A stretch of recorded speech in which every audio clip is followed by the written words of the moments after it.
Okay, friends, once again, welcome back and very good afternoon to everybody. I hope you all are safe, your family member, your parents, your relative, your friends, all are safe. And you are enjoying this new era, this new way of learning. Friends, we are discussing a very important chapter. And so far, we had discussed the theory of this chapter. Uh, so we had completed all the theories. In fact, in the last lecture, we had discussed the concept of the uniform circular motion. तो हमने ये पढ़ा था कि अगर कोई object UCM का मतलब यूनिफॉर्म सर्कुलर मोशन करता है, so and on that kind of circumstances, it must have some acceleration because it is an accelerated motion. तो हमने ये प्रूव करके दिया था कि यूनिफॉर्म सर्कुलर मोशन के अंदर जो एक्सेलरेशन होता है वो towards the centre, that is why this acceleration is considered to be a centripetal acceleration. उसको कभी कभी रेडियल एक्सेलरेशन भी बोलते हैं, तो उसको सेंट्रीपेटल या रेडियल एक्सेलरेशन बोलते हैं. और उसका जो मैग्नीट्यूड था सेंट्रीपेटल एक्सेलरेशन का, वो हमने डिराइव किया था कि v²/r है. तो फ्रेंड्स, इसका फिजिकल मीनिंग क्या हुआ, प्रैक्टिकली इसका मीनिंग क्या हुआ? तो प्रैक्टिकली मीनिंग ऐसा हुआ कि अगर कोई ऑब्जेक्ट को आपको सर्कुलर मोशन करवाना है तो you have to apply the force some practically some realistic force must be present towards the centre, then and then it can perform the circular motion. तो आप प्रैक्टिकली जो भी ऑब्जेक्ट सर्कुलर मोशन कर रहा है उसके बारे में सोचोगे, देखोगे, तो you definitely find some force towards the centre. जैसे न्यूक्लियस के आसपास इलेक्ट्रॉन सर्कुलर मोशन कर रहा है, तो आप देख सकते हो, सोच सकते हो कि भाई न्यूक्लियस के अंदर पॉजिटिव चार्ज होता है, इलेक्ट्रॉन नेगेटिव चार्ज होता है. तो टुवर्ड्स द न्यूक्लियस मतलब towards the centre there is a electrical force is existing which is responsible for the centripetal force and centripetal acceleration.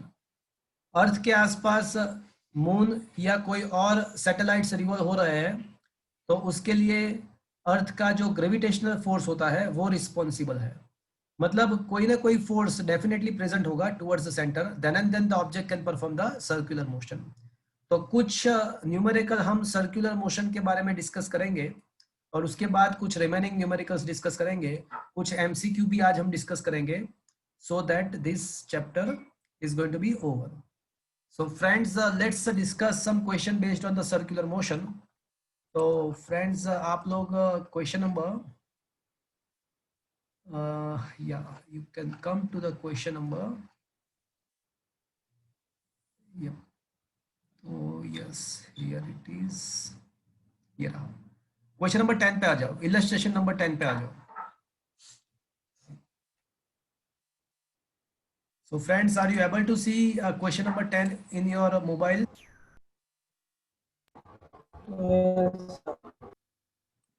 क्या आपके मोबाइल में क्वेश्चन नंबर 10 दिख रहा है आपको? Yes, sir. Yes, sir. Okay, fine. Sir.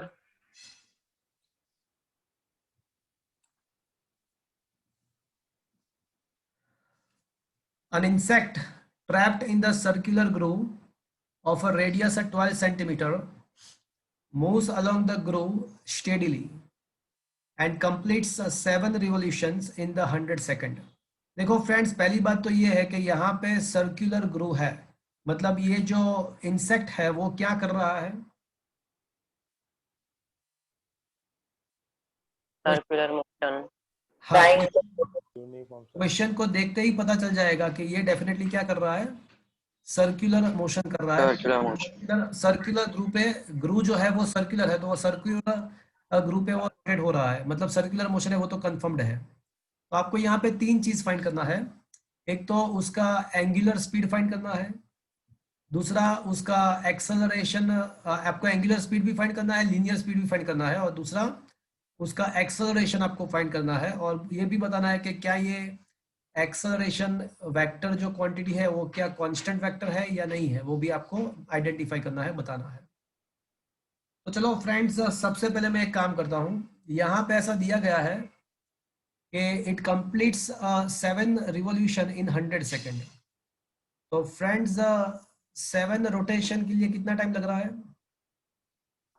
100 second. तो 100 second हो रहा है। तो कोई बताएगा वन रोटेशन के लिए कितना टाइम लगेगा? 100/7. 100/7. बट वन रोटेशन का मतलब उसको क्या, एक रोटेशन के लिए जो टाइम लगता है उसको हम क्या बोलते हैं? Periodic time. एग्जैक्टली। तो time required to complete is known as a periodic time. तो यहाँ पे पीरियोडिक टाइम जो है वो मुझे पता चल जाएगा। एक रोटेशन का जो टाइम होता है उसको पीरियोडिक टाइम बोलते हैं। तो पीरियोडिक टाइम मुझे मिल जाएगा 100/7। क्या ये बात आपको समझ में आया? Yes sir. चलो अब कोई मुझे बताएगा क्वेश्चन नंबर ए। अब मुझे आप फाइंड करना है एंगुलर वेलोसिटी, एंगुलर स्पीड। तो किसी को याद है what was the angular velocity? 2π/t। नहीं, वो तो आप देख के बोलते हो, ऐसा तो मैंने कभी सिखाया नहीं है आपको। हाँ पर सर वही आएगा ना, 2π/100/7। कैसे आएगा? सर्कुलर मोशन है, मतलब 2π हुआ, फिर उसमें हमको पीरियोडिक टाइम हमने फाइंड किया, मतलब देखो 100/7। ऐसा नहीं सोचने का है, मैं बताऊं आपको क्या सोचना है। तो angular speed is equals to angular displacement upon time. अब मैं है ना डिनोमिनेटर में टाइम है ना, मैं वन रोटेशन का टाइम ले रहा हूँ। तो अगर आपने डिनोमिनेटर में वन रोटेशन का टाइम लिया तो आपको न्यूमरेटर में उसी टाइम का डिस्प्लेसमेंट, एंगुलर डिस्प्लेसमेंट लिखना पड़ेगा। अगर आपने डिनोमिनेटर में as a time periodic time consider किया है, देखो आप टाइम कोई भी ले सकते हो, ये इक्वेशन के अंदर टाइम कोई भी ले सकते हो। बट अगर आप टाइम 5 सेकंड लेते हो तो न्यूमरेटर में आपको 5 सेकंड का एंगुलर डिस्प्लेसमेंट लिखना है। अगर आप टाइम 10 सेकंड लिखते हो तो न्यूमरेटर में आपको 10 सेकंड का एंगुलर डिस्प्लेसमेंट लिखना है। तो मैंने क्या किया कि मैंने यहाँ पे as a time periodic time लिया। तो मुझे कोई बताएगा कि मुझे कितना डिस्प्लेसमेंट लेना पड़ेगा? तो कि भाई भैया पीरियोडिक टाइम में क्या होता है, तो कि भाई एक रोटेशन कंप्लीट होता है, तो एक रोटेशन कंप्लीट होता है तो कितना एंगल ट्रैवल होगा, एंगल में कितना चेंज होगा? तो एक रोटेशन का मतलब 360 डिग्री, एंड 360 डिग्री का मतलब हुआ आपको पता है कि वो 2π रेडियन है। तो अब अब जाके ये फॉर्मूला मुझे मिला। तो अब है ना आप ये फॉर्मूला एज ए शॉर्टकट याद रख सकते हो। अब जाके आप ये फॉर्मूला एज ए शॉर्टकट याद रख सकते हो कि भाई अगर मैं टाइम पीरियोडिक टाइम लेता हूं तो एंगुलर डिस्प्लेसमेंट उसी टाइम का लेना पड़ेगा। और उसी टाइम का मतलब पीरियोडिक टाइम का, तो पीरियोडिक टाइम में एक रोटेशन कंप्लीट होता है। एक रोटेशन का मतलब 2π रेडियन। तो अभी पता चला आपको ये इक्वेशन कहाँ से आया? Yes sir. तो अब हम उसका वैल्यू सब्स्टिट्यूट करेंगे 2π/100/7। और उसका जो ये इसका जो भी यूनिट आएगा 2/100 इंटू 7 इंटू 22/7, 22/7, बिकॉज पाई का वैल्यू 22/7। तो 44/100। तो इसका जो आंसर आएगा वो 0.44 आएगा। बट इसका यूनिट याद रखना है आपको। न्यूमरेटर में एंगल मतलब रेडियन है, डिनोमिनेटर में टाइम मतलब सेकंड है। तो unit must be a radian per second. So this is the unit that should be noted. ये यूनिट आपको ध्यान रखना है। चलो और क्या फाइंड करना है भैया? अब आपको फाइंड करना है लीनियर स्पीड। लीनियर स्पीड का मतलब सिंपल स्पीड आपको फाइंड करना है। लीनियर स्पीड का मतलब जो उसका स्पीड है। Distance upon time sir. Lecture में लास्ट लेक्चर में डिस्कस कर लिया था कि v इज इक्वल टू, याद है आपको, R omega. Is it okay? Am I Yes. Audible you friends? मेरी आवाज आ रही है? Yes, sir. Yes, sir. तो v is equal to R omega. R का वैल्यू आपके पास है 12 सेंटीमीटर। 12 सेंटीमीटर का मतलब 0.12 मीटर। एंड ओमेगा जो है वो 0.44। तो इसका मल्टीप्लीकेशन करो तो आपका आंसर मीटर पर सेकंड में आ जाएगा। So that will be the A is completed. Now what is a B? तो B आपको एक्सेलरेशन फाइंड करना है, उसका मैग्नीट्यूड। तो यहाँ पे सेंट्रीपेटल एक्सेलरेशन जो है वो आपको पता है। क्या लिखूं भैया, बोलो, कोई बताएगा मुझे? What was the formula? V²/R। आप v square by R, if you remember आप आर ओमेगा स्क्वायर भी लिख सकते हो, वॉट एवर यू लाइक, दोनों लिख सकते हो आप। तो आपके पास v भी है, r भी है, ओमेगा भी है, आपको जो करना है वो कर सकते हो, सब दोनों में आंसर सेम ही आएगा। Unit must be a metre per second square. और एक क्वेश्चन ऐसा पूछा है कि क्या ये एक्सेलरेशन जो वेक्टर है वो कांस्टेंट वेक्टर है? चलो कोई बताएगा मुझे कि is the acceleration is a constant vector, yes और नो? नो। चलो कोई बताएगा। आप होमवर्क करते हो भैया कि नहीं करते हो? Yes sir. As a direction of acceleration, direction of acceleration changing continuously, it can't be considered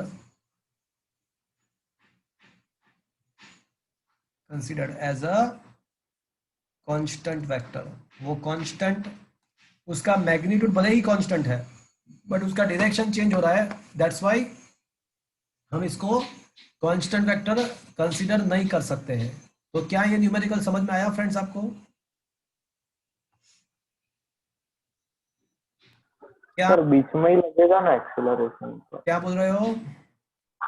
acceleration तो बीच में ही लगेगा ना सभी जगह, कोई भी पॉइंट से लेके? बट कोई भी पॉइंट में टुवर्ड्स द सेंटर है, बट टुवर्ड्स द सेंटर लाने के लिए उसका डायरेक्शन मुझे चेंज करना पड़ता रहेगा ना।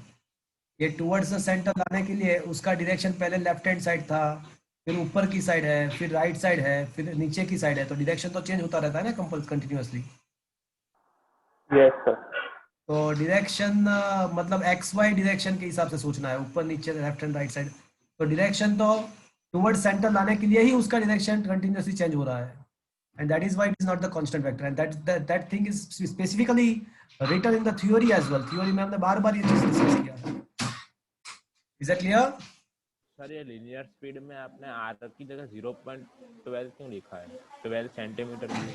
हाँ तो मीटर में कन्वर्ट किया ना मैंने। देखो ये यूनिट मैंने क्या लिखा, मीटर पर सेकंड। अगर आपको यहाँ हाँ लिखना है तो आपको यूनिट लिखना पड़ेगा सेंटीमीटर पर सेकंड। ओके। तो मैंने क्या किया कि मेरे है ना, मुझे मीटर पर सेकंड में लिखना है, तो मैं क्या करूंगा 12 सेंटीमीटर मतलब 0.12 मीटर हो जाएगा। Is that clear? हाँ yes. Okay yes sir. Yes sir. चलो, तो यहाँ पे यूनिट है ना सेंटीमीटर पर सेकंड में दिया है, देखो। तो फिर आपको कन्वर्ट करने की जरूरत नहीं है, तो फिर 12 रहने दो। तो फिर ये एक्सेलरेशन भी सेंटीमीटर पर सेकंड स्क्वायर में ही आएगा, मीटर पर सेकंड स्क्वायर में नहीं आएगा। Okay, is it clear?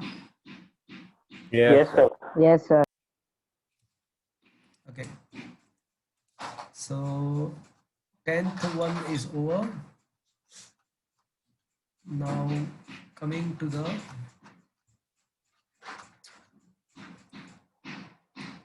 okay.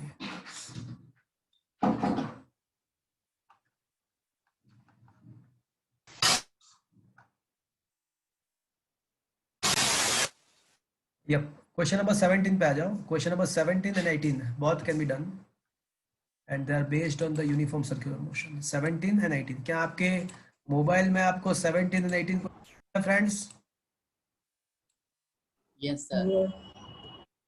Okay, Yes, sir.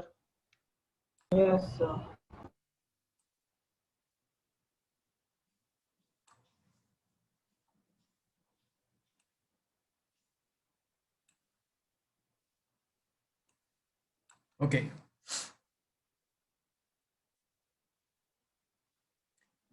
A stone tied to the end of the string 80 centimeter long is a willed on the horizontal circle। देखो वापस से यहाँ पे जो स्टेटमेंट लिखा हुआ है वो हॉरिजॉन्टल सर्कल में हम एक स्टोन को रोटेट कर रहे हैं। तो वापस से ये किस टॉपिक का क्वेश्चन हो गया? यूसीएम। हाँ, UC, it is of the UCM because horizontal circle में एक स्टोन को हम रोटेट कर रहे हैं। तो ऑब्वियसली ये जो टॉपिक होगा वो यूसीएम का ही होगा।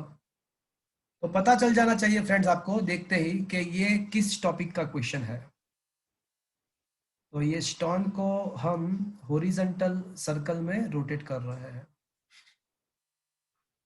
तो क्या दिया है उसका जो लेंथ है स्ट्रिंग का, तो यहाँ पे आप देख सकते हो कि ये जो स्ट्रिंग का जो लेंथ है वही हमारे लिए क्या हो जाएगा।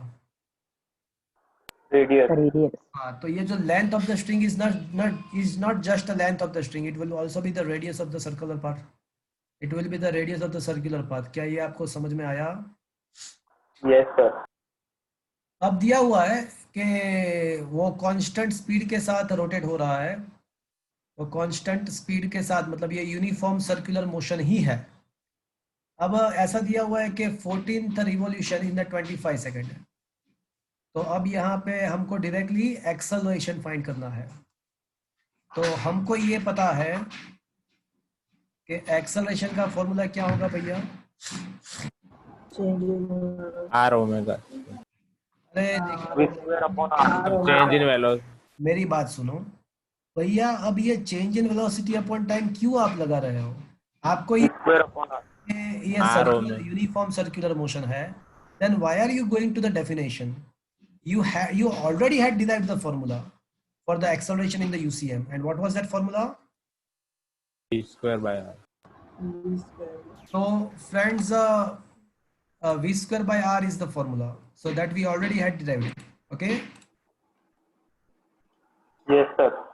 Okay, तो friends, मुझे है ना, अब अगर मुझे एक्सेलरेशन फाइंड करना है तो सबसे पहले मुझे स्पीड फाइंड करना पड़ेगा, बिकॉज रेडियस तो हमारे पास है, तो मुझे सबसे पहले स्पीड फाइंड करना पड़ेगा। बताओ मुझे स्पीड क्या होता है?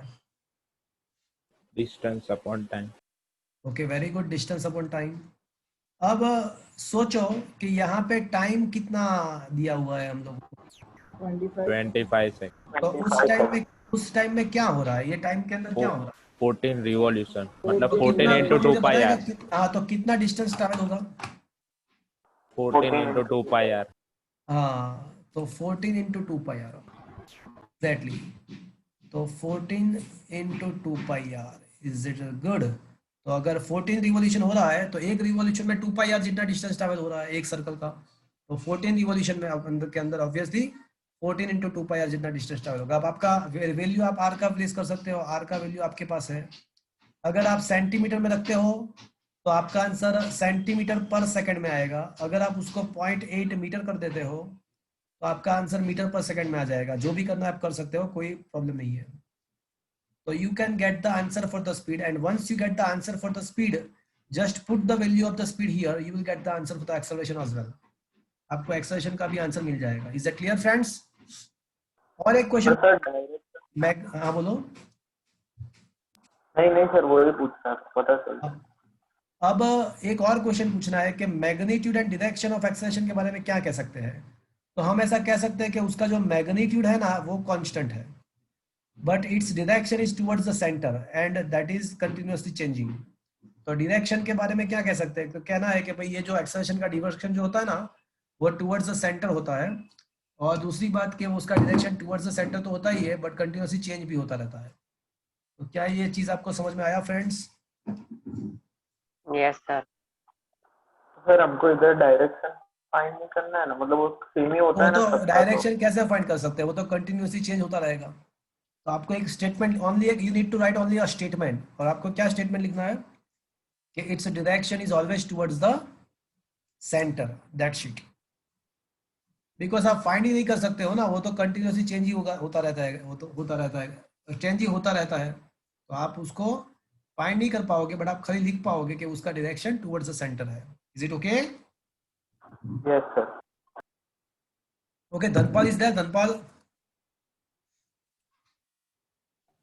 Yes sir. धनपाल, हमारा टाइम क्या होता है सैटरडे का? 12 to 1:30 सर। तो फिर तो क्यों लेट ज्वाइन किया? सर वो भूल गया था। अच्छा, जयवल, यस सर। टाइम क्या होता है? 12 to 1:30 सर। तो फिर देखो सर હું તો मैं 12 ना, o'clock જ join થયો હતો। अच्छा ओके, नेक्स्ट टाइम से मैं क्या करूंगा कि 5 मिनट के बाद मैं ये मीटिंग को लॉक कर दूंगा, तो you will not be able to then join. Okay, so please come exactly on the time. Okay, चलो क्वेश्चन नंबर 18 देखो। 18 क्वेश्चन में क्या लिखा है? An aircraft executes a horizontal loop of a radius 1 kilometre. तो यहाँ पे आपको दिया हुआ है कि जो लूप है उसका रेडियस 1 किलोमीटर है, मतलब हॉरिजॉन्टल लूप, मतलब वंस अगेन ये क्वेश्चन को देखते ही आपको पता चल जाना चाहिए कि भाई ये किस टाइप का क्वेश्चन है, किसका क्वेश्चन है। यूनिफॉर्म जो सर्कुलर सी है मोशन। तो ये यूनिफॉर्म सर्कुलर मोशन का क्वेश्चन है और उसका स्पीड स्टेडी है। देखो उसका स्पीड भी स्टेडी है, मतलब सर्कुलर मोशन तो है ही और स्टेडी स्पीड का मतलब यूनिफॉर्म भी है। तो ये यूनिफॉर्म सर्कुलर मोशन है। उसका स्पीड हमको दिया हुआ है 900 किलोमीटर पर आवर नहीं चलेगा, तो हम क्या करेंगे उसको I/18 मीटर पर सेकंड। तो ये हो जाएगा 250 metre per second. Is that clear friends? Yes sir. तो मुझे क्या है कि सेंट्रीपिटल एक्सेलरेशन फाइंड करना है और उसको ग्रेविटी के साथ कंपेयर करना है। तो सेंट्रीपिटल एक्सेलरेशन हमको पता है कि उसका फॉर्मूला क्या होगा, v²/r होगा। अब v का मतलब 250 का स्क्वायर और r कितना दिया हुआ है, रेडियस कितना दिया हुआ है 1 किलोमीटर। 1 किलोमीटर मतलब 1 किलोमीटर मतलब 1 किलोमीटर मतलब 1000 metre. Is it clear? So just make it simplified, you get the answer. Is it okay friends? और आपको कंपैरिजन करना है। इसका जो आंसर आएगा आपका वो 25 का स्क्वायर 625 इंटू 100 और यहाँ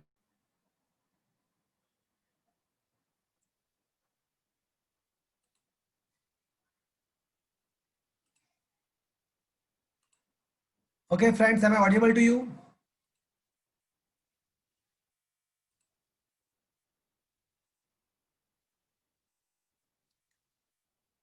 Friends, am I audible to you? Yes, sir. Yes, sir. Okay, वो इंटरनेट का इशू हो रहा था। Okay, so we are discussing friends question number 18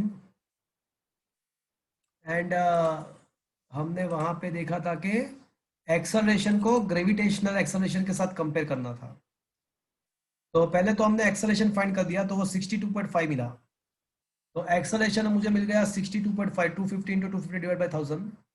अब देखो wherever you had asked for the comparison, तो आपको जब भी कंपैरिजन की बात अगर पूछते हैं तो आपको क्या करना है, कंपैरिजन अगर पूछते हैं तो आपको करना क्या है, आपको रेशियो फाइंड करना है।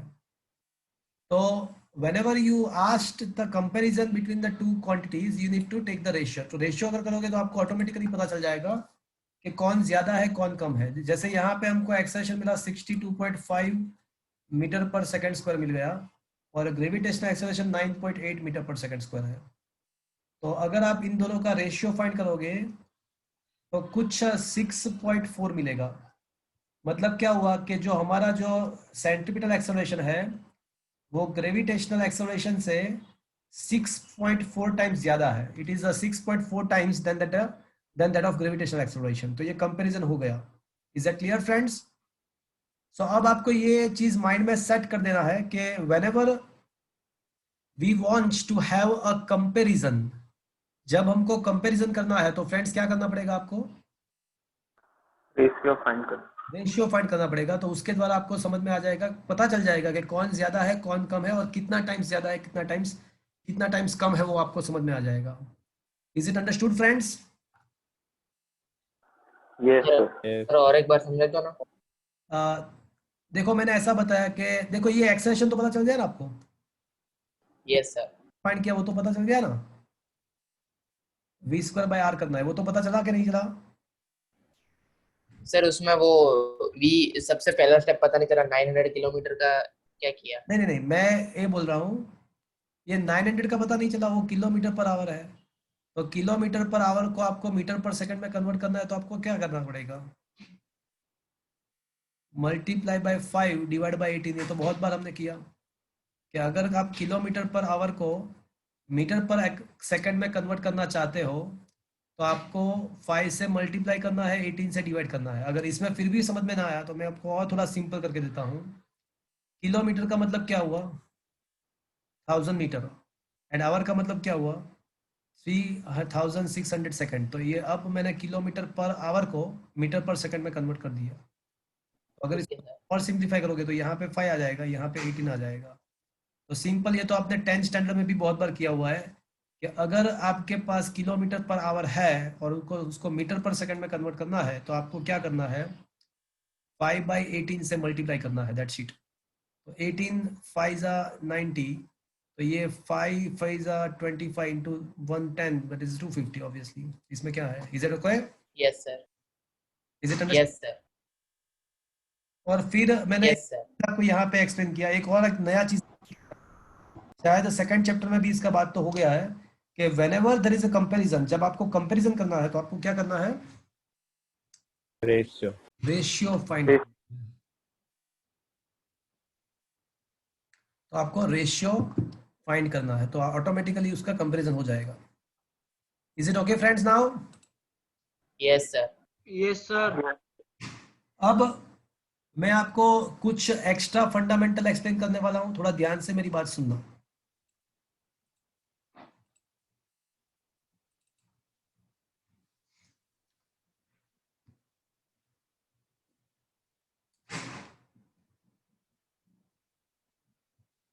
क्या आपके मोबाइल में ये व्हाइट बोर्ड शेयर हो गया है? Yes sir. Yes, sir. Okay. Yes case 1, ये जितने भी व्हाइट बोर्ड के स्क्रीनशॉट है तो आपका रिस्पॉन्सिबिलिटी ये बनता है कि ये सारा चीज आपको आपके नोट्स के अंदर जो सामने के साइड जो ब्लैंक पेजेस होते हैं तो वहां पे ये सब चीज आपको लिखना होता है। तो case 1, when particle perform uniform circular motion,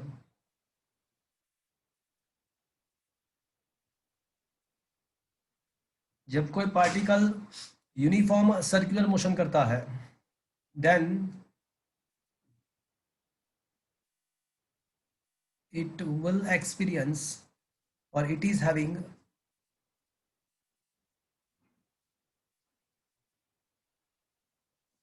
only centripetal acceleration. It is having only the centripetal acceleration.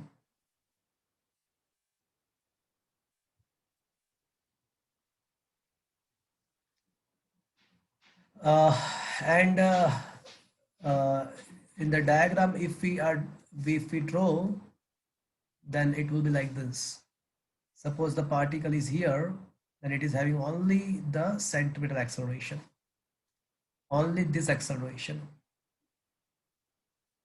This will be the velocity vector. ये उसका velocity vector है। और ये जो centripetal acceleration होता है that can be given by formula v square by r. तो ये, बट अब केस नंबर 2, जब कोई particle non uniform circular motion करता है, it is a new for you, it is not given in your text book. ये आपके text book में इसका कोई टॉपिक ही नहीं है, बट ये JEE में, नीट में और आपके टेक्स्ट बुक में एक न्यूमेरिकल दिया हुआ है, एक न्यूमेरिकल उसकी बेस पे दिया हुआ है। So case number 2, when particle perform non-uniform circular motion. अब ये नॉन यूनिफॉर्म सर्कुलर मोशन का मतलब क्या है? इसका मतलब ऐसा है कि सर्कुलर मोशन तो है ही, कांस्टेंट स्पीड नहीं। स्पीड कांस्टेंट नहीं। सर्कुलर मोशन विथ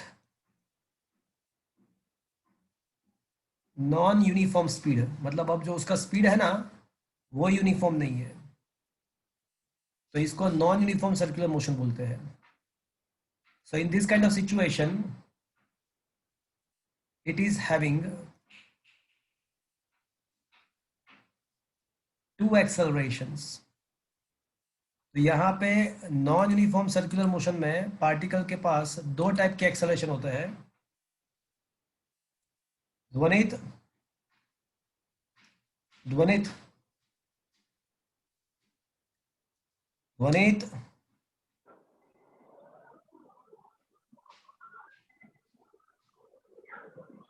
ध्वनित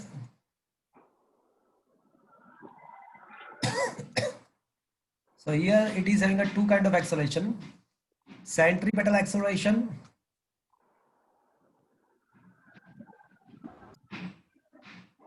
और उसका जो डायरेक्शन होता है वो टुवर्ड्स द सेंटर होता है.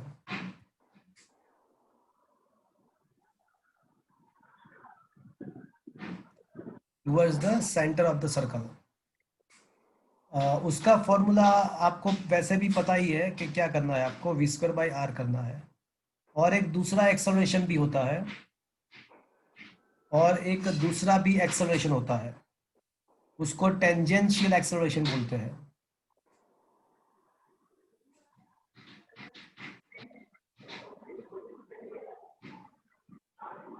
और उसका जो डायरेक्शन होता है वो ऑब्वियसली उसका नाम से ही पता चल जाएगा कि उसका जो एक्सेलरेशन होता है वो टेंजेंशियल, उसका डायरेक्शन टेंजेंशियल डायरेक्शन होता है. सो अगर आप डायग्राम ड्रॉ करोगे तो it will be look like this. तो अगर कोई particle non uniform circular motion करता है तो उसके पास दो टाइप के एक्सेलरेशन होंगे. एक जो होगा वो टुवर्ड्स द सेंटर होगा, जो हमने बात किया सेंट्रिपेटल एक्सेलरेशन. तो ये जो है वो AC है. और दूसरा जो एक्सेलरेशन होगा वो उसके टेंजेंशियल डायरेक्शन में होगा. तो ये दूसरा वाला जो एक्सेलरेशन है वो टेंजेंशियल डायरेक्शन में है. तो उसको AT बोलते हैं. तो ये टेंजेंशियल एक्सेलरेशन अगर आपको फाइंड करना है तो आपको क्या करना पड़ेगा कि ये जो स्पीड है ना, स्पीड वो स्पीड वेराइंग है. तो आपको अगर टेंजेंशियल एक्सेलरेशन फाइंड करना है तो आपको क्या करना पड़ेगा, ये जो वेराइंग स्पीड है उसको टाइम के साथ डिफरेंशिएट करना पड़ेगा. तो ये जो है ना वो आपका उसका जो स्पीड को टाइम के साथ डिफरेंशिएट करोगे तो आपको टेंजेंशियल एक्सेलरेशन मिलेगा. तो नॉन यूनिफॉर्म एक्सेलरेशन में दो टाइप के एक्सेलरेशन होते हैं. एक होता है वो सर्कुलर मोशन के सेंटर पे होता है, वो जो है वो आपको पता है कि सेंट्रीपेटल एक्सेलरेशन होता है. और दूसरा वाला जो होता है वो टेंजेंशियल एक्सेलरेशन होता है. Now as both the accelerations are mutually perpendicular. अब ये चीज आप ध्यान से देखो. तो अगर आपको रिजल्टेंट एक्सेलरेशन फाइंड करना है तो रिजल्टेंट एक्सेलरेशन फाइंड करने के लिए आपको क्या करना पड़ेगा, तो acceleration is a vector quantity. तो आपको दोनों एक्सेलरेशन का आपको वेक्टर सम करना पड़ेगा. एंड अगर आपको मैग्नीट्यूड फाइंड करना है, मैग्नीट्यूड ऑफ रिजल्टेंट एक्सेलरेशन, अगर आपको रिजल्टेंट एक्सेलरेशन का मैग्नीट्यूड फाइंड करना है तो याद करो फ्रेंड्स, हमने एक बार डिस्कस कर लिया था कि अगर r is equal to vector a plus vector b है तो वेक्टर r का मैग्नीट्यूड याद करो आप कैसे लिख सकते हो, रूट में a² plus b² plus 2ab cos theta. But here you can see that both the acceleration are mutually perpendicular. So here the theta will be equals to 90 because ये दोनों वेक्टर AC and AT दोनों के बीच में 90 angle है and cos 90 का जो value होता है वो 0 होता है. तो अगर आपको रिजल्टेंट एक्सेलरेशन फाइंड करना है तो आपको क्या करना पड़ेगा, आपको पहले सेंट्रीपेटल एक्सेलरेशन फाइंड करना पड़ेगा, फिर टेंजेंशियल एक्सेलरेशन फाइंड करना पड़ेगा और उसका स्क्वायर रूट लेके स्क्वायर करना पड़ेगा. मतलब स्क्वायर करके एडिशन का स्क्वायर का एडिशन करके स्क्वायर रूट लेना पड़ेगा.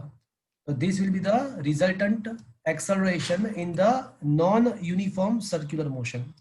तो क्या फ्रेंड्स आपको ये चीज पता चला? सर तो वो वाला फॉर्मूला कब यूज करने का, वो मैग्नीट्यूड का? कौन सा?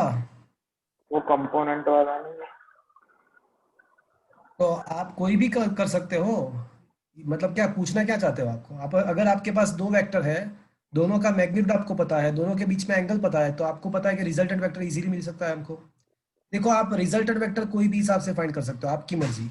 आप कंपोनेंट डिराइव करके भी ला सकते हो, बट ये सिंपल चीज ऐसी है कि अगर आपके पास दो वेक्टर, दोनों वेक्टर का मैग्नीट्यूड पता है आपको, दोनों के बीच का एंगल पता है, तो रिजल्टेंट वेक्टर का मैग्नीट्यूड बहुत सिंपल से मिल सकता है आपको। तो वही इजी मेथड ही हम यूज करेंगे।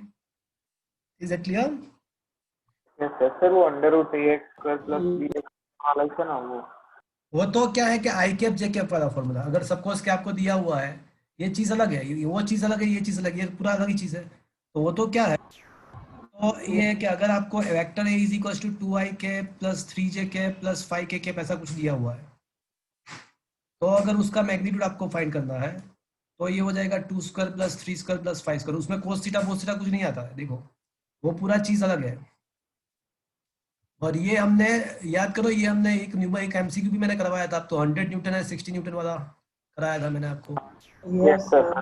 तो ये क्या चीज, ये क्या है कि अगर दो वेक्टर्स का एडिशन है, दोनों का मैग्नीट्यूड मुझे पता है और दोनों वेक्टर के बीच का एंगल मुझे पता है, दो वेक्टर का मैग्नीट्यूड मुझे पता है, दोनों का मैग्नीट्यूड पता है, दोनों के बीच का एंगल पता है, तो मैं रिजल्टेंट वेक्टर का मैग्नीट्यूड इजीली निकाल सकता हूं by this formula under root A square plus B square plus 2ab cos theta.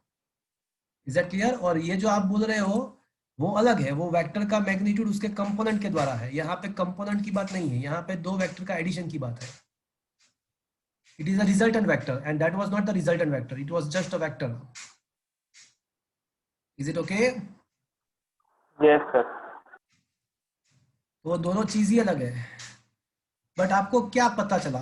तो इसमें से सीखना ये था कि अगर यूनिफॉर्म सर्कुलर मोशन है तो only centripetal acceleration will be present. But अगर नॉन यूनिफॉर्म सर्कुलर मोशन है तो वहां पे दो टाइप के एक्सेलरेशन होंगे, सेंट्रीपेटल भी एक्सेलरेशन होगा एंड टेंजेंशियल एक्सेलरेशन भी होगा। अब सेंट्रीपेटल एक्सेलरेशन कैसे फाइंड करना है, तो वो तो v स्क्वायर बाय r ही करना है। बट टेंजेंशियल एक्सेलरेशन कैसे फाइंड करोगे? तो टेंजेंशियल एक्सेलरेशन फाइंड करने के लिए आपको क्या करना पड़ेगा? You have to take the differentiation of the velocity with respect to time. ये स्पीड का टाइम के रिस्पेक्ट में डिफरेंशिएशन लोगे तो ये जो मिलेगा वो आपको टेंजेंशियल एक्सेलरेशन मिलेगा। और फिर आपको दोनों, अगर दोनों का वैल्यू आपको पता है तो आप ये फॉर्मूला अप्लाई करके रिजल्टेंट एक्सेलरेशन फाइंड कर सकते हो। और रिजल्टेंट एक्सेलरेशन का डायरेक्शन कैसे मिलेगा?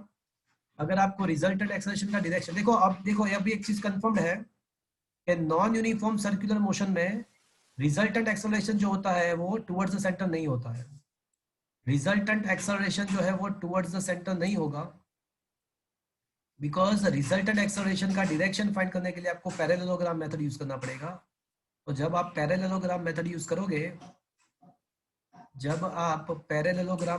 करोगे, तो रिजल्टेंट एक्सेलरेशन आपका कुछ इस डायरेक्शन में मिलेगा। जब आप पैरेललोग्राम यूज करोगे मेथड, तो this will be the resultant acceleration, direction of the resultant acceleration. तो ये एक और चीज हमको पता चली कि भाई नॉन यूनिफॉर्म सर्कुलर मोशन में रिजल्टेंट एक्सेलरेशन जो होता है वो टुवर्ड्स द सेंटर नहीं होता है। नॉन यूनिफॉर्म सर्कुलर मोशन में resultant acceleration towards the centre नहीं होता है। Is that clear to you friends? Yes sir. तो अब non uniform circular motion Yes. के बेस पे एक क्वेश्चन है आपके टेक्स्ट बुक में, वैसे थ्योरी नहीं है बट एक न्यूमेरिकल दिया हुआ है, तो हम वो न्यूमेरिकल अब डिस्कस करेंगे। ध्वनित इज देयर? ध्वनित,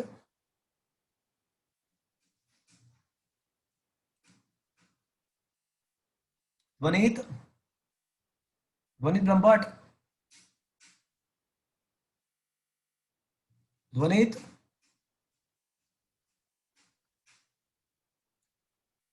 रोहित भाई ध्वनित ना करे फोन करजो ने, પછી લેક્ચર પતે એટલે.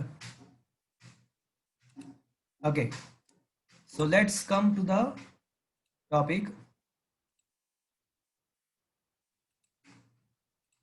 So non-uniform circular motion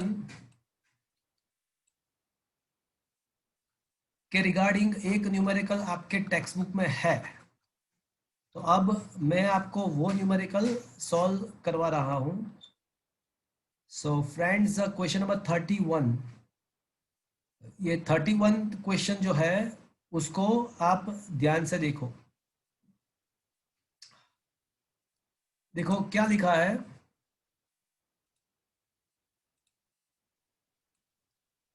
a cyclist is riding with the speed of 27 kilometre per our. तो साइक्लिस्ट का जो अभी जो स्पीड है राइट नाउ वो 27 किलोमीटर पर आवर है।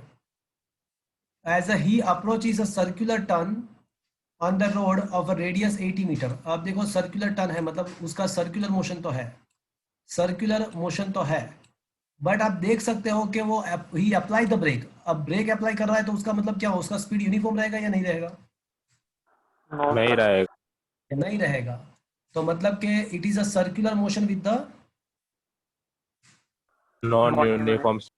Exactly it is circular motion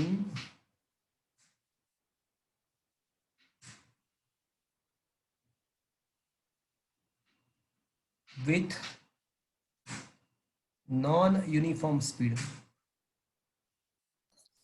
तो ये क्या हो गया भैया, नॉन यूनिफॉर्म सर्कुलर मोशन हो गया। तो उसका दिया हुआ है कि उसका जो स्पीड है ना, उसका स्पीड का जो डिक्रीमेंट का जो रेट है वो 0.5 metre per second in every second. मतलब ये स्पीड का डिक्रीमेंट का रेट मतलब d v by d t, speed का rate of the change of the speed मतलब d v by d t 0.5 metre per second मतलब 0.5 मीटर पर सेकंड स्क्वायर। तो ये मुझे क्या दिया है वैसे, ये स्पीड का डिक्रीमेंट का जो रेट होता है, तो change in the rate of the change in the speed, तो delta v by d delta t या डीवी बाई डी टी मतलब rate of the change of the speed मतलब डीवी बाई डी टी कहते हैं उसको। तो वो जो डीवी बाई डी टी है वो टेंजेंशियल एक्सेलरेशन है, तो हमको टेंजेंशियल एक्सेलरेशन डायरेक्टली दिया हुआ है 0.5। तो मुझे क्या पूछा है कि find the magnitude and the direction of the net acceleration. तो फ्रेंड्स क्या ये बात आपको समझ में आया, क्या पूछा है? सर आपने 0.50 को 0.5 क्यों किया? अरे यार क्या बताऊं मैं आपको यार, अरे बापू क्या बात है। चल मुझे ये बता कि 0.10 एंड 0.1 के बारे में क्या सकते हैं, वेदर दे आर सेम और नॉट। अच्छा 0.100, 0.1000, 0.10,000 इस सब के बारे में क्या ख्याल है आपका?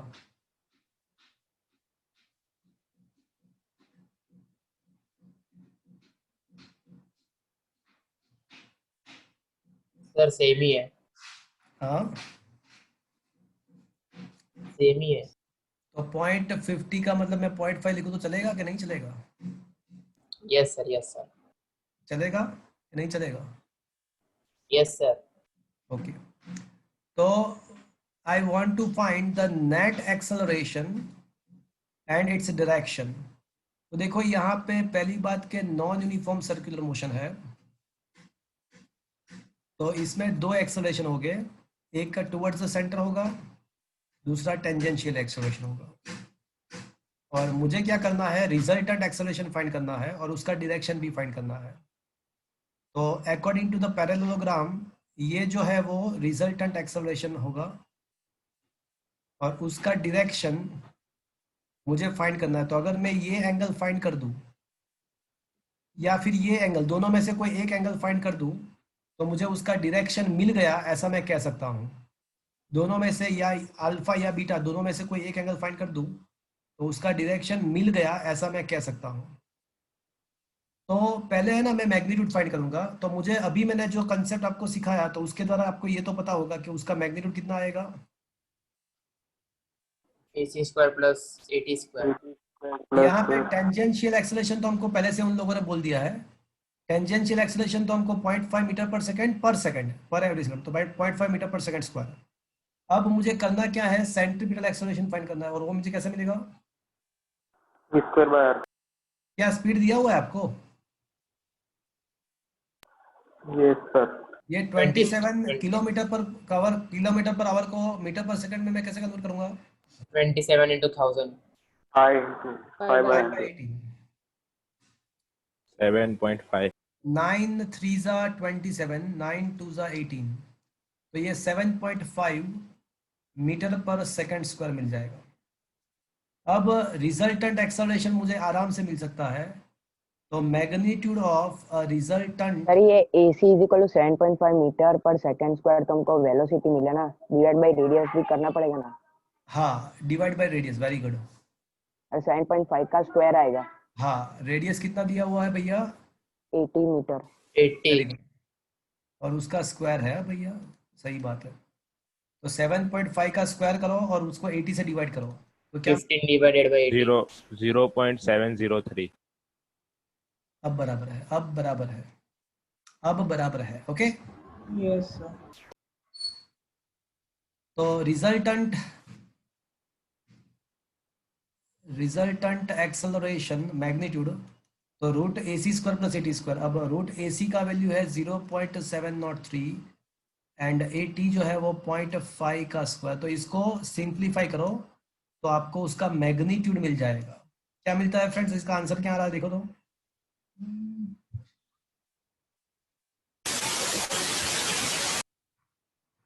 क्या आंसर आ रहा है इसका? 0.8626। 0.862 ऐसा कुछ मिलेगा। Okay fine. अब मुझे उसका डायरेक्शन फाइंड करना है, और आपको पता है कि वेक्टर का डायरेक्शन फाइंड करना मतलब क्या फाइंड करना?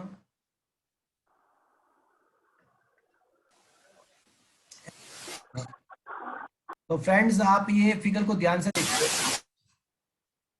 तो मैं ऐसा कह सकता हूं कि tan alpha is equals to, तो tan alpha is equals to opposite side upon adjacent side, तो opposite AC upon 80. Opposite side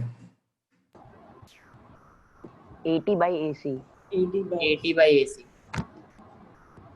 तो ये 80 का वैल्यू क्या आएगा? 80 का वैल्यू हमारे पास है 0.5. 0.5 upon 0.703. 0.703। अब मुझे बताओ ना क्या आ रहा है tan अल्फा?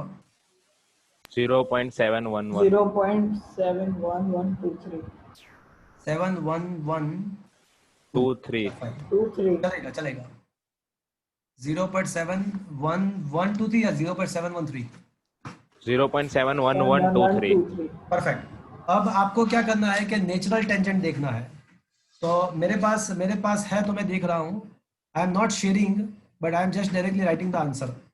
तो 0.711 के लिए आंसर जो आएगा वो ये रहा।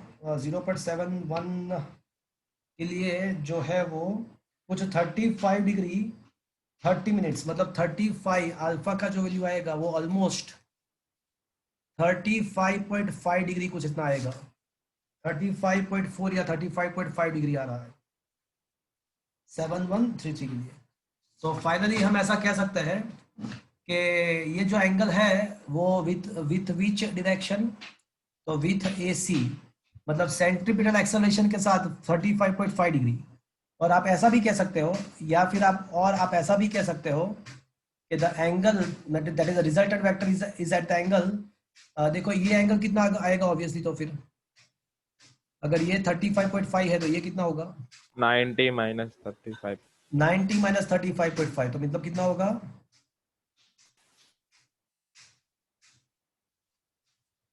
.54. विथ 80, तो टेंजेंशियल एक्सेलरेशन के साथ उसका जो एंगल होगा वो 55.5 होगा। आप दोनों में से कोई भी लिख सकते हो, आप दोनों में से कोई भी एक लिख सकते हो, आपकी मर्जी। या फिर आप ये अल्फा लिख सकते हो विद द AC, या फिर 54.5 विद द 80 टेंजेंशियल एक्सेलरेशन के साथ का एंगल भी लिख सकते हो। तो यहाँ पे देखते हैं क्या लिखा हुआ है आंसर। तो यहाँ पे लिखा है भैया ये 54.5 वाला लिखा हुआ है, तो बीटा फाइंड किया। Is that clear friends? यहाँ पे यस सर। चलेगा ना वो? तो सर आपने वो वेक्टर के एडिशन, क्या बोल सर रहे हो? वेक्टर के मैग्नीट्यूड के लिए कौन सी फॉर्मूला यूज की थी? क्या वेक्टर बोल के रहे हो? मैग्नीट्यूड के लिए कौन सी फॉर्मूला यूज? सर वेक्टर के मैग्नीट्यूड के लिए कौन सी फॉर्मूला थी? अरे अभी तो मैंने एक्सप्लेन किया आपको, अभी जस्ट मैंने आपको एक्सप्लेन किया। ये पूरा तो मैंने थ्योरी समझाया आपको। ये रहा देखो, नॉन यूनिफॉर्म के लिए आपको क्या फाइंड करना है, कैसे मिलेगा, तो ये पूरा तो लिख के दिया मैंने आपको कि under root 80 square plus AC square. अभी तो पूरा एक्सप्लेन किया मैंने आपको। Sir, अगर ये non uniform acceleration, non uniform circular motion है, तो आपको क्या करना है, पहले AC फाइंड करना है, AT फाइंड करना है, और root AC square plus AT square करोगे तो आपको रिजल्टेंट एक्सेलरेशन मिल जाएगा। तो ये इसीलिए तो यस सर, मैंने नहीं समझाया पहले। Is that clear? Yes sir. Sir ये किसने पूछा था ये डाउट, ये एक्सेल मैग्नीट्यूड कैसे मिला? यस सर, मानव सर मैंने। मानो समझ में आया आपको? हाँ यस सर, आ गया। ओके, सर हाँ बोलो। सर आपने अभी tan अल्फा किया ना, tan alpha AT upon AC। हाँ, tan अल्फा मैंने किया AT अपॉन AC। अगर tan बीटा हो तो उल्टा कर देने का, AC अपॉन हाँ AT। हाँ, तो आप देखो फिगर को देख के सोचो, आप खुद सोचो, फिगर को देखो और खुद सोचो। तो सर सब में हमको दोनों करना है कि कोई एक ही चीज करना है? अरे कोई एक करो चलेगा, वही तो बता रहा हूँ मैं। अगर अल्फा बीटा कोई भी। हाँ, अगर आप tan बीटा करते हो तो क्या होगा कि tan बीटा अगर आप करते हो तो लुक एट दिस, तो tan beta is equals to, तो आपका अपोजिट जो साइड है वो AC हो जाएगा, एंड आपका जो एडजेसेंट साइड हो जाएगा वो AT हो जाएगा ऑब्वियसली। तो yes sir. AC upon AT आ जाएगा, देखो AC upon AT। Is that clear? Yes sir. और मैंने और क्या किया था, मैंने अल्फा फाइंड किया था, वो 35.5 आया था, और बीटा मैंने 90 माइनस 35.5 किया था, तो वही वही आंसर आया था हमारा, 54.5 डिग्री ही आया था। ये 28 मिनट्स का मतलब हुआ ऑलमोस्ट 30 मिनट्स, एंड 30 मिनट्स का मतलब 0.5 degree. Okay, yes sir. Is it okay? Yes sir. और नेट सर ये नेट एक्सेलरेशन का एग्जैक्ट मीनिंग क्या है? क्या है, क्या बोल रहे नेट एक्सेलरेशन का एग्जैक्ट मीनिंग क्या है, मतलब क्या? नेट हैं? एक्सेलरेशन में एक्सेलरेशन मीनिंग का શું मतलब है नेट पूछे? एक्सेलरेशन हुआ ना, यहाँ पे दो एक्सेलरेशन है, तो ये रिजल्टेंट एक्सेलरेशन, आपके पास दो वेक्टर है तो उसका रिजल्टेंट वेक्टर क्या होगा, तो ये नेट एक्सेलरेशन मिल जाएगा। वैसे मैंने आपको नहीं बताया था, एक क्वेश्चन मैंने पूछा था कि भाई, अच्छा इसका फिजिकल मीनिंग अगर आप पूछते हो, तो इसका फिजिकल मीनिंग अगर पूछते हो, तो अगर आपको कोई ऐसा पूछे कि ये जो पॉइंट P है, तो वहां पे एक्सेलरेशन कौन से डायरेक्शन में लगेगा, तो रिजल्टेंट एक्सेलरेशन सेंटर के डायरेक्शन में नहीं लगेगा, वो ये डायरेक्शन में लगेगा, ये इसका मीनिंग हुआ, फिजिकल मीनिंग।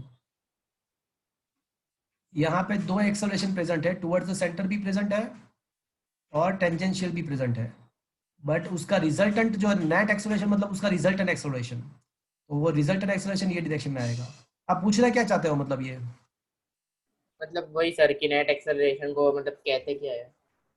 हाँ, तो वो इसका जितने देखो, जब ऑब्जेक्ट के ऊपर कभी कभी क्या होता है कि एक से ज्यादा फोर्स लगते हैं, तो हमको बहुत बार ऐसा करना आएगा कि आपको रिजल्टेंट फोर्स फाइंड करना पड़ेगा या रिजल्टेंट एक्सेलरेशन फाइंड करना पड़ेगा, तो जितने भी वेक्टर्स है उसका एडिशन करना पड़ेगा आपको। तो मैंने दो हिसाब से एडिशन किया, एक तो मैग्नीट्यूड वाइज एडिशन किया, तो रिजल्टेंट एक्सेलरेशन का मैग्नीट्यूड मिल गया, और रिजल्टेंट एक्सेलरेशन का डायरेक्शन फॉर्मूला से भी फाइंड किया, और मैंने जियोग्राफिकली, मतलब ये जियोग्राफिकली भी मैंने बताया कि भाई ये जो रिजल्टेंट एक्सेलरेशन होता है वो टुवर्ड्स द सेंटर नहीं होता है, वो यहाँ पे इस डायरेक्शन में कुछ होता है। Okay, okay okay sir. तो एक सिंपल सी चीज ऐसी है कि अगर कोई ऑब्जेक्ट यूनिफॉर्म सर्कुलर मोशन करता है, तो उसके ऊपर resultant acceleration towards the centre ही लगता है, बट अगर कोई object non uniform circular motion करता है, नॉन यूनिफॉर्म, तो उसका resultant acceleration towards the centre नहीं होता है। क्यों नहीं होता है? बिकॉज उसके ऊपर दो टाइप के एक्सेलरेशन प्रेजेंट है, और उसका रिजल्टेंट इफेक्ट जो है वो टुवर्ड्स द सेंटर नहीं है, तो वो कौन से डायरेक्शन में है, तो वही तो हमने फाइंड किया। Is it okay? Yes sir. Okay, so यहाँ पे मैंने आपको यूनिफॉर्म एंड नॉन मोशन के रिगार्डिंग क्वेश्चन जितने भी थे हमारे टेक्स्ट बुक के अंदर, वो मैंने यहाँ पे खत्म किए। अब हम इलस्ट्रेशन नंबर 1 पे आते हैं। इलस्ट्रेशन नंबर 1 को समझने का ट्राई करते हैं, उसको सॉल्व करते हैं। एक टॉपिक था 31 क्वेश्चन, थ्योरी का 31, वो मैंने स्किप किया था, बट वो आप देख सकते हो, वो आपको जस्ट देख सकते हो कि भाई write the equation for the relative velocity. So जिसका है वो पहले, जिसके रिस्पेक्ट में वो बाद में, वो तो पता है ना आपको। तो vector V A B is equal to V A minus V B, and vector VBA यहाँ पे गलत है, क्या लिखना चाहिए यहाँ पे? दूसरे में क्या लिखना चाहिए मुझे? DVA. AB. हाँ, VBA होना चाहिए, यहाँ पे VBA होना चाहिए, तो vector VBA is equals to VB minus VA। तो वो आपको पता है, तो वो मैंने स्किप किया था, बट आप देख सकते हो। Okay, 31 question. अब थ्योरी पे आते हैं।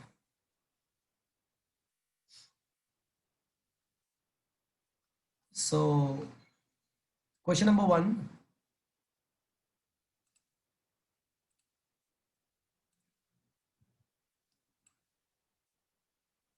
illustration number 1.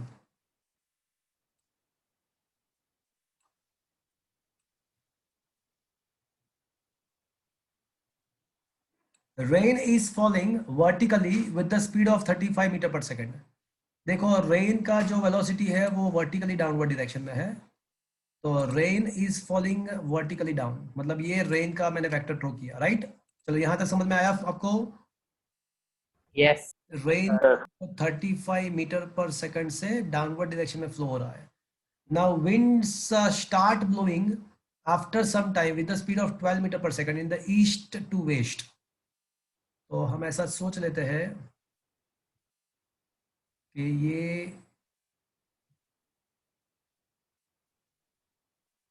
ईस्ट है, ये वेस्ट है, तो विंड कहाँ से कहाँ पे है? ईस्ट। तो क्या मुझे ऐसा बताना चाहिए, ईस्ट टू वेस्ट मतलब ये डायरेक्शन में बताना चाहिए मुझे? Is it clear? Yes sir. और उसका क्या है? 12 मीटर पर सेकंड है। तो question is that in which direction should a boy waiting at the bus stop hold the umbrella? तो जो बॉय है उसको कौन से डायरेक्शन में अम्ब्रेला को रखना पड़ेगा? तो फ्रेंड्स देखो, सोचो, जो रेन है वो उसको डाउनवर्ड डायरेक्शन में नीचे आना है, बट विंड है वो कुछ लेफ्ट हैंड साइड ब्लो हो रहा है, तो रेन का रिजल्टेंट डायरेक्शन कौन सा होगा? कोई बताएगा मुझे रेन का रिजल्टेंट डायरेक्शन कौन सा होगा? Now according to the parallelogram, इन दोनों का जो रिजल्टेंट वेक्टर है वो कुछ इस डायरेक्शन में आ जाएगा। रेन को पड़ना है एक्चुअली नीचे के साइड, बट विंड ब्लो हो रहा है, तो because of the blowing of the wind direction of the rain will be this. क्या ये आपको समझ में आया? Yes, sir. तो यहाँ पे बस स्टॉप पे एक बच्चा खड़ा है, तो उसको क्वेश्चन ऐसा है कि कौन से डायरेक्शन में उसको अम्ब्रेला को होल्ड करना पड़ेगा। तो ऑब्वियसली जिस डायरेक्शन में रेन आ रहा है उसी डायरेक्शन में अम्ब्रेला को होल्ड करेगा तो ही वो बच पाएगा। तो क्या ये बात आपको समझ में आया? Yes, sir. Yes, sir. Umbrella को कौन से डायरेक्शन में होल्ड करना है? तो इनडायरेक्टली क्वेश्चन क्या हुआ कि रेन कौन से डायरेक्शन में आ रहा है, इनडायरेक्टली क्वेश्चन ये हो गया। अम्ब्रेला को कौन से डायरेक्शन में होल्ड करना है, तो उसका इनडायरेक्टली मीनिंग ऐसा हुआ कि रेन कौन से डायरेक्शन में आ रहा है। तो एक काम करते हैं, ये एंगल फाइंड कर देते हैं। ये एंगल मैं फाइंड कर रहा हूं, तो ये जो अपोजिट साइड का जो वैल्यू है वो 12 है, एडजेसेंट साइड का वैल्यू 35 है। तो मैं हम यहाँ पे दो चीज फाइंड करेंगे, resultant speed of rain, rain का रिजल्टेंट स्पीड कितना होगा वो भी फाइंड करना है, और कौन से डायरेक्शन में अम्ब्रेला को होल्ड करना है वो भी फाइंड करना पड़ेगा। तो let the resultant speed of the rain is a v। तो आप फिगर से देख सकते हो कि अगर आपको रिजल्टेंट स्पीड फाइंड करना है रेन का, तो रिजल्टेंट स्पीड ऑफ रेन अगर आपको फाइंड करना है, तो मुझे फिगर को देख के बताओ मुझे क्या करना पड़ेगा। ये रेन का एक्चुअल डायरेक्शन है और ये विंड का वेलोसिटी है।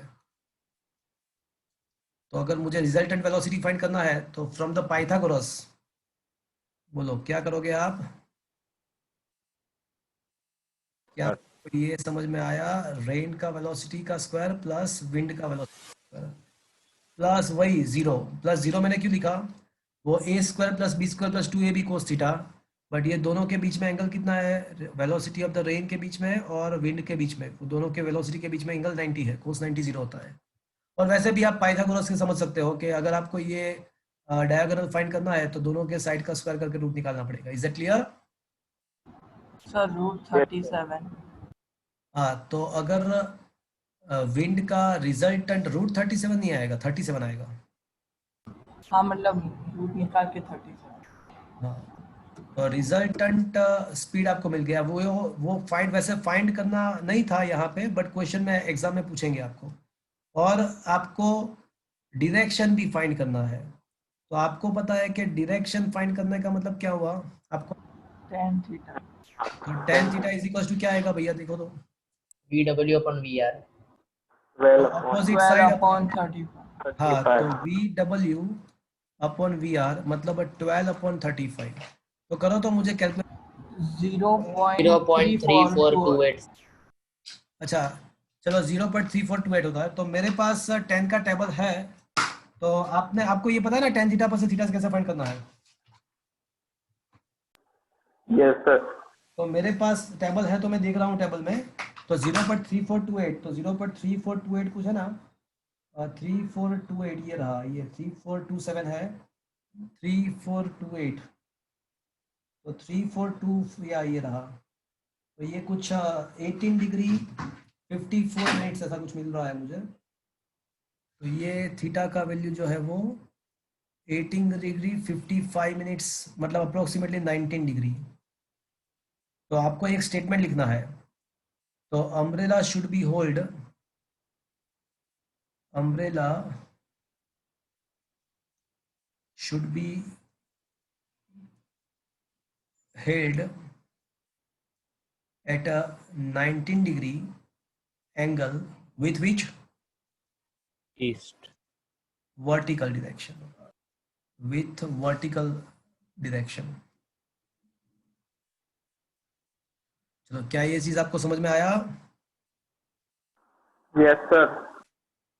तो क्या ये क्वेश्चन समझ में आया भैया?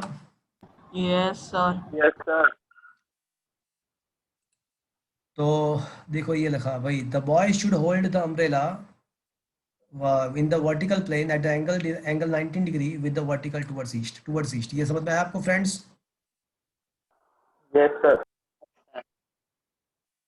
तो फ्रेंड्स अब क्वेश्चन नंबर 2 जो है वो 4 मार्कर क्वेश्चन है।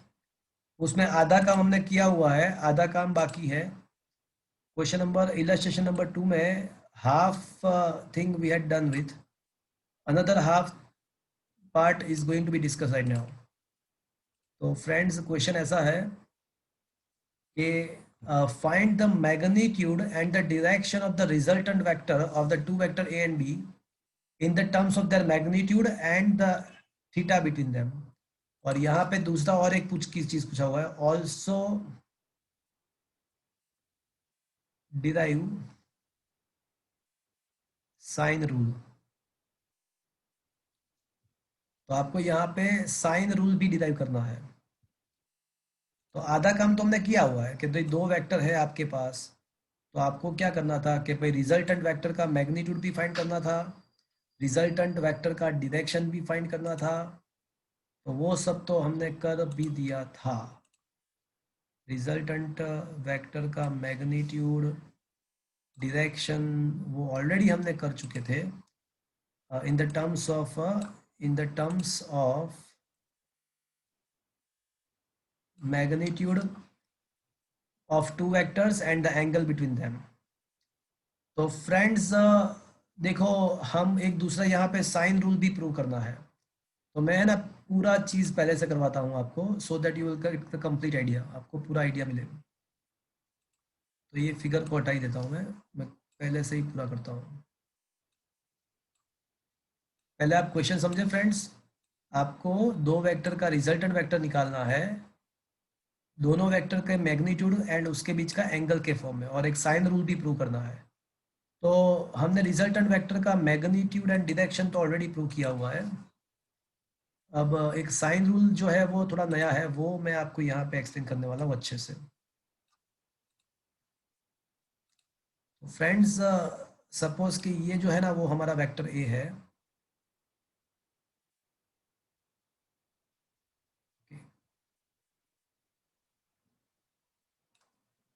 और ये हमारा वेक्टर बी है। दोनों के बीच में जो एंगल है, दोनों के बीच में जो एंगल है वो अज्यूम कर लेते हैं कि थीटा है।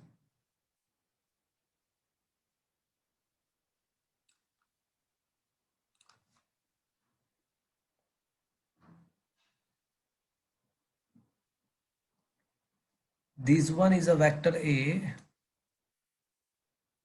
and this one is a vector B. दोनों के बीच का जो एंगल है वो थीटा है। अब रिजल्टेंट वेक्टर कैसे मिलेगा? Friends, am I audible to you? Yes, Yes, sir. sir. Yes, Okay. sir. तो रिजल्टेंट वेक्टर फाइंड करने के लिए हम क्या करेंगे? हम पैरेललोग्राम का यूज करेंगे। और आपको पता है कि जहाँ पे हमने दोनों वेक्टर को, दोनों वेक्टर के टेल जहाँ से हमने कनेक्ट किए हुए हैं, अगर वहीं से हम एक उसका डायगोनल ये डायगोनल ड्रॉ करोगे तो ये आपको क्या मिल जाएगा फ्रेंड्स? Resultant vector. ये रिजल्टेंट वेक्टर आपको मिल जाएगा। This one is a resultant vector and let's assume that the resultant vector is making angle alpha with the vector A. तो अब मुझे दो चीज करना है, तीन चीज करना है। एक तो रिजल्टेंट वेक्टर का मैग्नीट्यूड निकालना है, रिजल्टेंट वेक्टर का डायरेक्शन निकालना है और साइन रूल भी प्रूव करना है। अब रिजल्टेंट वेक्टर का मैग्नीट्यूड एंड डायरेक्शन तो ऑलरेडी हमने डिराइव किया हुआ है, बट ये जो साइन रूल जो है ना वो थोड़ा नया है। कोई बात नहीं, हम कर लेंगे पूरा चीज। तो अब एक काम करते हैं, यहाँ पे एक इसी डायरेक्शन में एक अजम्पशन करेंगे, यहाँ से एक परपेंडिकुलर ड्रॉ करेंगे। ओके फ्रेंड्स, चलो इसको मैं है ना उसका इसका भी जो नाम है ना वो मैं अज्यूम करता हूँ कि ओ है, ये P है, ये Q है, ये S है, ये M है। ओके,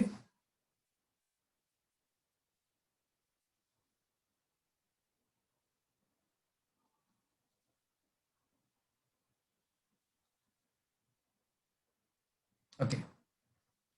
और फ्रेंड्स, अगर यहाँ पे एंगल थीटा है तो आपको पता है कि vector A and vector B के एंगल बीच में एंगल थीटा है, तो यहाँ पे भी एंगल कितना होगा? Theta. थीटा ही होगा। और हम ऐसा कह सकते हैं कि ये जो वेक्टर है वो भी हम उसको कह सकते हैं, इस वेक्टर को भी हम क्या बोल सकते हैं? Vector B. चलो, ये आपको पता है क्या? यहाँ तक आपको ये सारी चीज आपको पता है? यस और no? Yes, sir. Okay fine. तो आप देख सकते हो कि ये जो in the triangle PSM, in triangle PSM cos theta क्या होगा? PM upon PS. PM upon PS। क्या ऐसा कह सकता हूं मैं? cos theta equals to adjacent side upon hypotenuse. Yes, sir. Yes, sir. PSM देखा आपने? तो ये PM तो PM है, बट PS के बदले कहना इसे it is a magnitude of B। Yes, sir. तो क्या मैं ऐसा कह सकता हूं कि PM is equals to B cos theta. Theta? Similarly sin theta is equals to क्या होगा? SM upon L. Upon B। Is that clear friends? तो SM is sir. Equals to मुझे क्या लिखना B चाहिए? sin theta. B sin theta. B sin theta. चलो, यहां तक समझ में आया भैया? Yes, sir. Yes, sir.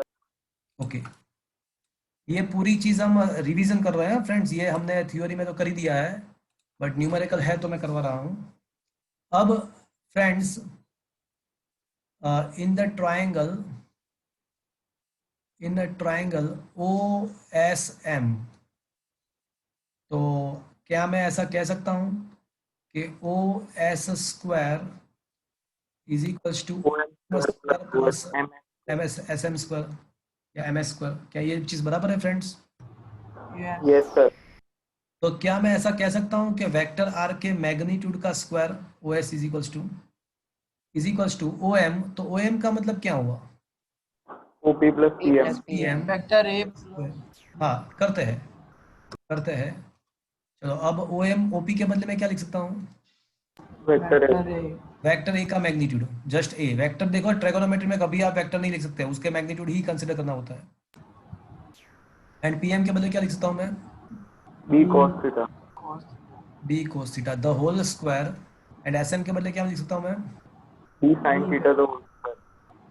B sine theta the whole square. तो अगर आप इसको सिंप्लीफाई कर देंगे तो मैं डायरेक्टली लिखता हूँ, आपको पता है इसलिए कि A square plus B square plus क्या बचेगा? 2ab sin cos theta. पता है ना ये फ्रेंड्स?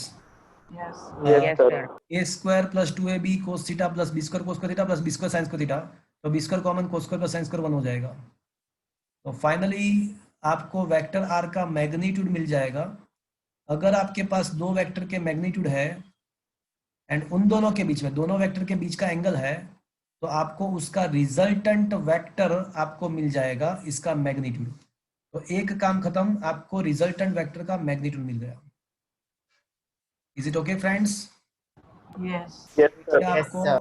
मैग्नीट्यूड मिला। अब मुझे दूसरा क्या फाइंड करना है? Direction. Direction. तो in a triangle once again Osama OSM, तो अब tan alpha is equal to मुझे क्या लिखना पड़ेगा? SM upon OM. SM upon OM। Can I say it is a SM upon OP plus PM? Yes, sir. अब SM जो है वो क्या है? B sin theta. And upon A plus B cos theta। Is that clear friends? Yes, sir. जो formula है, ये जो फॉर्मूला है वो आपको क्या देगा? Direction. Direction. हाँ, ये फॉर्मूला आपको देगा डायरेक्शन। तो this will give you the direction. चलो, ये चीज तो हमने थ्योरी में भी किया था, ये चीज हमने ऑलरेडी थ्योरी में भी डिस्कस किया था। Am I right friends? Yes, Yes, sir. But यहाँ पे और एक चीज हमको करना है। क्या करना है? Sine rule prove करना. प्रूव करना है। तो फ्रेंड्स अब ऐसा है कि हम ऐसा अज्यूम कर लेंगे कि यहाँ पे एंगल अज्यूम कर लेते हैं कि बीटा है। ये एंगल अज्यूम कर लो कि बीटा है। तो अब ये साइन रूल मैं कुछ प्रूव करने वाला हूं, तो उसके लिए मेरी बात ध्यान से सुनना।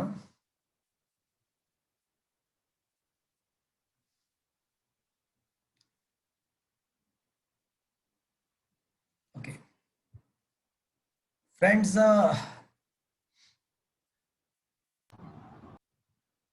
इन ट्राइंगल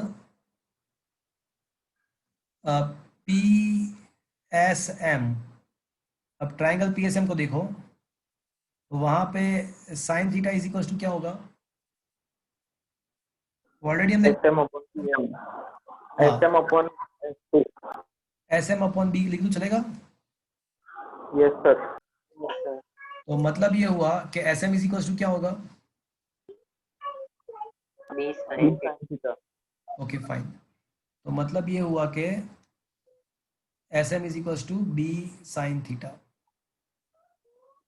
ओके, अब उसी जगह पे हम ऐसा कह सकते हैं कि इन ट्राइंगल OSM, अब sine alpha is equal to मैं क्या लिख सकता हूँ? So SM upon OS. Okay, just a minute. Sir, right.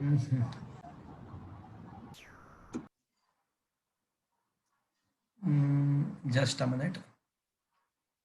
अब ये थीटा जो है, ओके, मुझे प्रूव करना है साइन रूल। तो ये एक ट्राइंगल मैंने ये लिया और दूसरा मुझे लेना है कि अल्फा वाला लेना है। तो अच्छा, somebody had commented something, just let me check।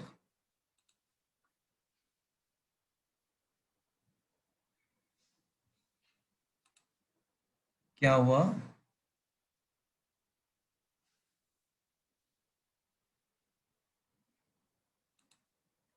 भेद क्या बोलना चाहते हो आप?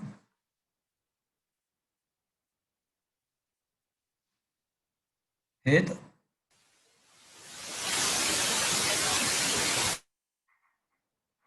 हेत कुछ कहना चाहते हो आप?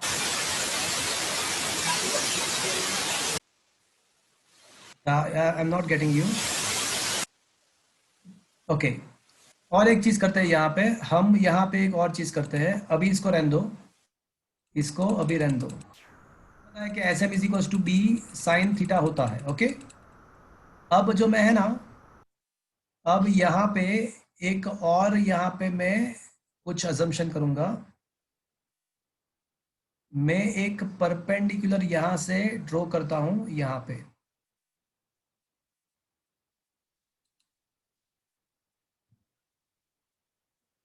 ओके, एक यहाँ से एक परपेंडिकुलर मैं यहाँ पे ड्रॉ कर रहा हूँ।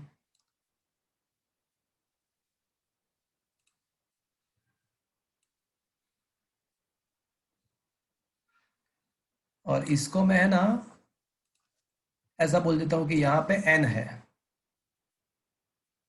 ओके,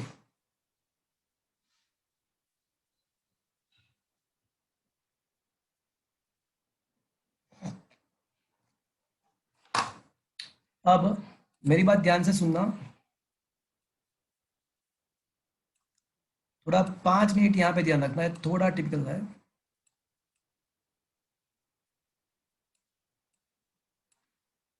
ओके, तो फ्रेंड्स अब देख के बताओ मुझे कि इन अ ट्राइंगल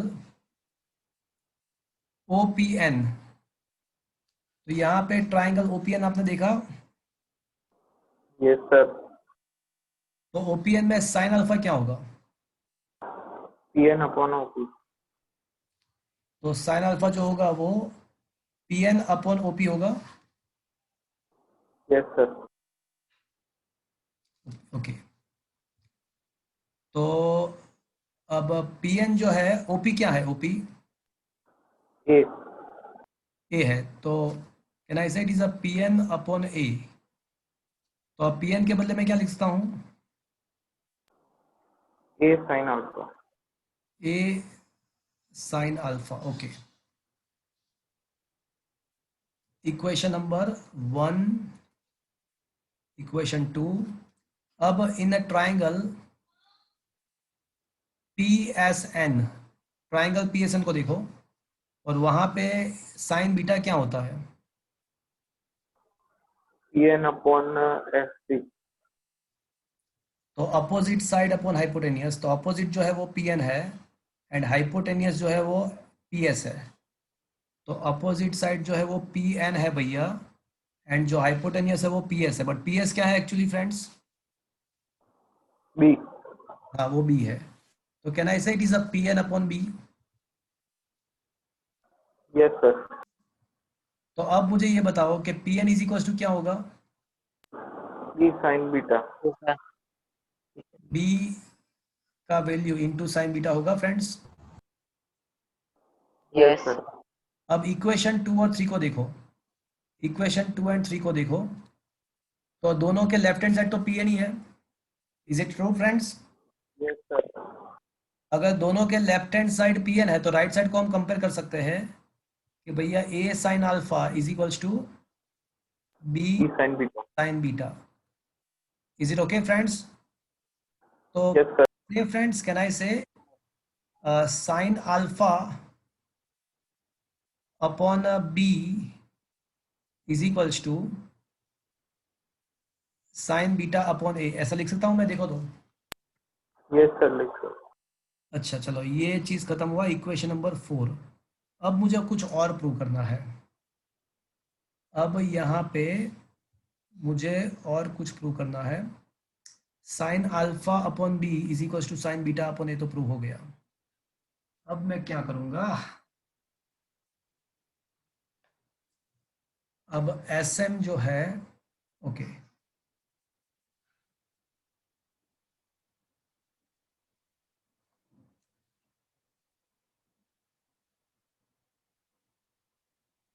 ओके, और एक ट्राइंगल मुझे लेना है, अल्फा लाना है पिक्चर में।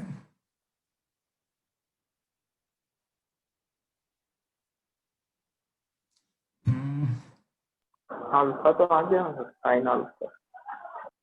SM का वैल्यू होता है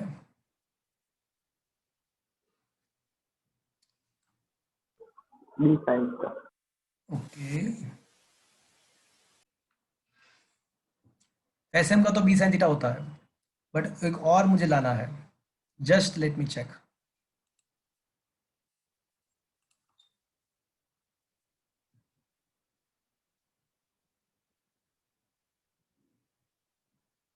ओके, हो गया, खत्म। देखो, अब यहाँ पे देखो, in a triangle, look at here, in a triangle OSM, Osama, मुझे बताओ sine alpha is equal to क्या होगा? SM upon OS। SM upon OS x OS। अब OS क्या है? वेक्टर वेक्टर आर का मैग्नीट्यूड। फ्रेंड्स, SM क्या होगा? Sine theta. b sin theta B sine SM is equals to, नहीं, SM को सब जगह इक्वेशन बनाओ यहाँ पे, तो कहना इसे R sine alpha. alpha. Yes sir. Is that clear friends? Yes sir. yes sir तो अब जो है ना, अब पहले मुझे ये काम करना था, पहले मुझे ये काम कर लेना था, कोई बात नहीं। चलो अब इन दोनों, ये देखो इक्वेशन नंबर 1 देखो, इक्वेशन नंबर 2 देखो, इक्वेशन 1 देखो, इक्वेशन नंबर 2 देखो, इक्वेशन 1 2 देख लो। तो 1 2 के द्वारा आपको क्या पता चलेगा? दोनों का, B sine theta is equal to R sine alpha. हाँ, दोनों का लेफ्ट हैंड साइड तो सेम ही है भैया। तो फ्रॉम इक्वेशन नंबर 1 एंड 2, दोनों का लेफ्ट हैंड साइड ऐसे ही है, तो I can say B sine theta is equals to R sine alpha. Is that clear? yes sir yes sir. सकता हूँ, क्या मैं ऐसा लिख सकता हूँ कि sine alpha upon B is equals to sine alpha upon B को सब जगह इक्वेशन बनाओ, तो sine alpha upon B is equals to sine theta upon R लिख सकता हूँ मैं friends. yes sir yes sir. अब इक्वेशन नंबर 5 एंड 6 को देख लो, इक्वेशन नंबर 5 एंड 6 को देख लो। ये इक्वेशन नंबर 5 है, ये जो है वो 5 है, ये 6 है। तो दोनों में देखो sine alpha upon B is equals to sine beta upon A is equals to sine theta upon R. ये अब तीनों, ये 5 एंड 6 को मिला दो, तो आपको क्या मिलेगा भैया? Sine alpha upon B is equals to sine beta upon A is equals to sine theta upon R. तो ये जो फॉर्मूला लास्ट में मिला, ये जो लास्ट फॉर्मूला हमको जो मिला, उसी को बोलते हैं साइन रूल, इसी को साइन रूल बोलते हैं। तो क्या ये पूरा चीज समझ में आया फ्रेंड्स आपको? yes sir yes sir. तो ये थोड़ा आपको थोड़ा कॉम्प्लिकेटेड है, तो ये साइन रूल भी प्रूव करना है। इसको लामिस थ्योरम भी बोल सकते हैं, इसको लामिस थ्योरम भी बोलते हैं। तो sine alpha upon B is equals to sine beta upon A is equals to sine theta upon R. इसको लामिस थ्योरम भी बोल सकते हैं, इसको साइन रूल भी बोल सकते हैं। तो ये जो है वो कोस रूल है, जो मैग्नीट्यूड वाला जो फॉर्मूला है ना, इसको कोस रूल बोलते हैं, इसको कोस रूल बोलते हैं, और इसको साइन रूल बोलते हैं। तो ये 4 मार्क में ये क्वेश्चन आने की प्रोबेबिलिटी है। तो क्या फ्रेंड्स ये क्वेश्चन आपको समझ में आया? Yes sir. सर इसके बेस पर नहीं सर। हाँ, एक क्वेश्चन है इसके बेस पे, एक ही क्वेश्चन है, वो हम नेक्स्ट टाइम डिस्कस करेंगे। बट क्या आपको ये न्यूमेरिकल समझ में आया पूरा? Yes sir. Yes sir.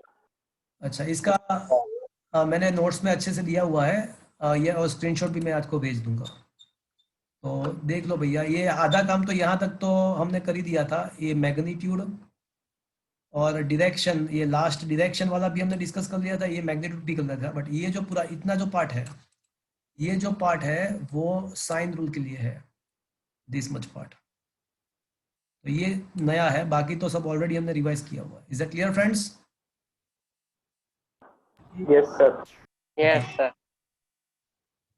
Okay friends, तो फिर अब है ना कुछ न्यूमेरिकल्स और बाकी है, तो एक लेक्चर में एक्स्ट्रा लूँगा। तो क्या है कि मेरा जो स्केड्यूल है उसके हिसाब से आप हम आगे बढ़ सकते हैं। एक एक्स्ट्रा लेक्चर मुझे लेना पड़ेगा। अब इलस्ट्रेशन नंबर 1 2 हो गया, अब 3 बट 4 हो गया, 5 हो गया, 6 बाकी है, 7 8 9 10 हो गया, और कुछ एक्सरसाइज के क्वेश्चन बाकी है। फ्रेंड्स आप एक्सरसाइज के 1 to 5 क्वेश्चन जो है ना वो एक बार देख के आना। नेक्स्ट टाइम जब आओ तो एक्सरसाइज के 1 to 5 question just theoretical question है, आप देख सकते हो ये। तो 1 to 5 क्वेश्चन एक बार आपको पढ़ के आना है, उसके डाउट्स मैं आपको कराऊंगा अगर कोई डाउट है तो 1 to 5 क्वेश्चन आप एक बार देख के आना। तो आज का सेशन मैं यहाँ तक रखता हूँ। नेक्स्ट टाइम वापस से हम एज पर द शेड्यूल मिलेंगे। JEE का कल का lecture as per the schedule ही है। Okay friends, okay sir. Yes sir. Bye sir. Bye friends, bye. आज का सेशन मैं यहाँ पे अभी एंड कर रहा हूँ। Thank you friends. सर